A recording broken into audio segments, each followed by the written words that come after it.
Hello and welcome to Working with Miniatures. I'm Jim and we're going to be bringing in the new year by painting the New Year's Eve Sophie by Reaper Miniatures Dark Heaven Legends line. We'll be using Army Painter Speed Paints and Warpaints. Let's get started.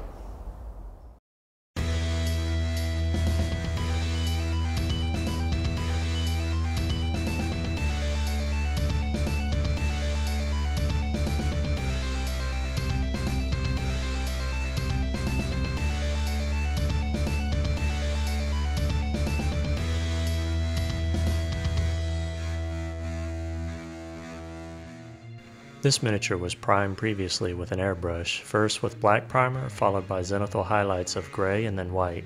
This video will focus only on the white clothing and the flesh, however all the paints I use on this model will be shown in a spreadsheet at the end of the video.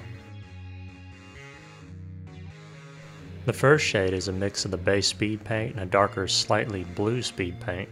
Ultimately the speed paint will darken the sash and clothing to where I will have to build the highlights back up. I could have just left the white clothing as it was, having put the time in with the airbrush. However, by doing both, this gives me practice with the brush and airbrush. With pure runic gray, I add the darkest shadows in the places where light would be obscured from the most.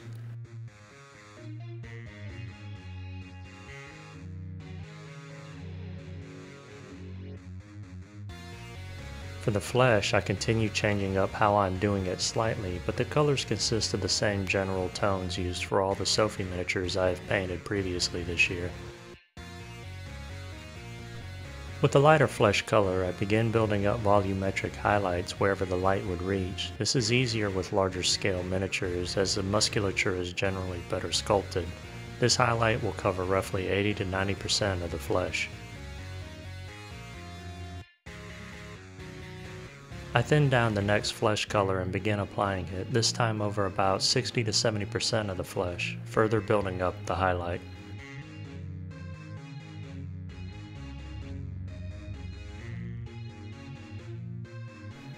I then apply flesh wash as more of a pin wash, only in areas that have a lot of deeper details such as the toes, fingers, around the face, the abdominal muscles, the bust, etc.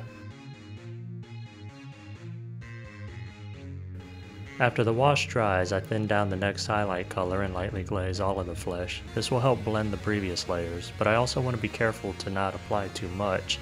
I let the first layer of glaze dry before looking to apply another. Using a wet palette for steps such as this is all but a necessity. I thin down the next layer highlight, not quite to a glaze, and then begin building highlights on the areas that are more prone to receiving light, roughly 40 to 50% of the exposed flesh.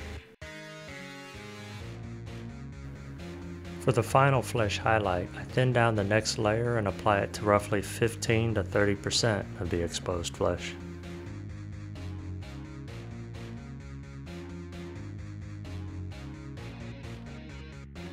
I thin down one of the earlier skin tones to a glaze and soften any transitions between shadow and highlights that need to be fixed.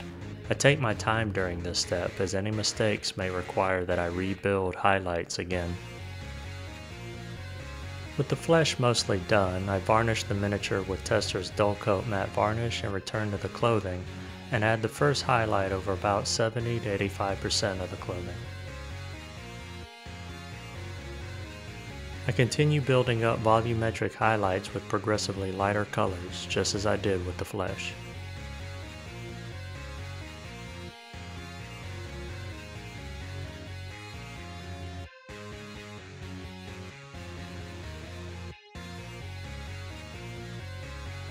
I thin the effects paint fairy dust to a glaze and then glaze it all over the white. I wasn't sure if this would work as I intended, but I wanted the white to have a sheen to it without losing the highlight work that I had already done, as I was going for the colors worn by Miss Georgia when she became Miss America.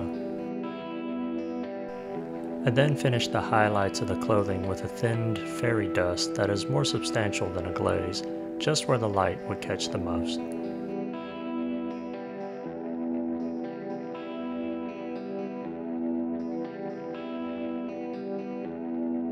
I add some trim work with the metallic elven armor paint and then highlight that with Azure Magic.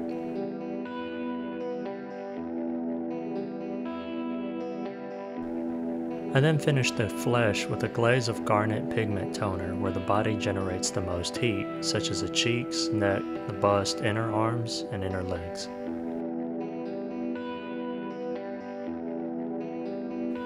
Finally, I finished the clothing, the eyes, lips, and glass items with gloss varnish to give them a little more shine. This is the final result. I'm happy with how the flesh and the clothing came out. I'm also happy with the experimentation I did with the epoxy and plastic beads I did to create the bubbles for the wine glass. I'm also happy with the wine bottle itself. The label is patterned after the Fainting Goat, which is another Georgia distillery. Maybe this is a wine the 2015 Miss America has enjoyed. That's going to wrap it up for today. I hope you learned something or were inspired to start or expand your own collection. If you have any questions or comments, please leave them below. And if you like the content of this video and would like to see more, please like, share, and subscribe. I'm Jim with Working With Miniatures. I'm truly grateful for your time. I bid you a fond farewell. Till the next video.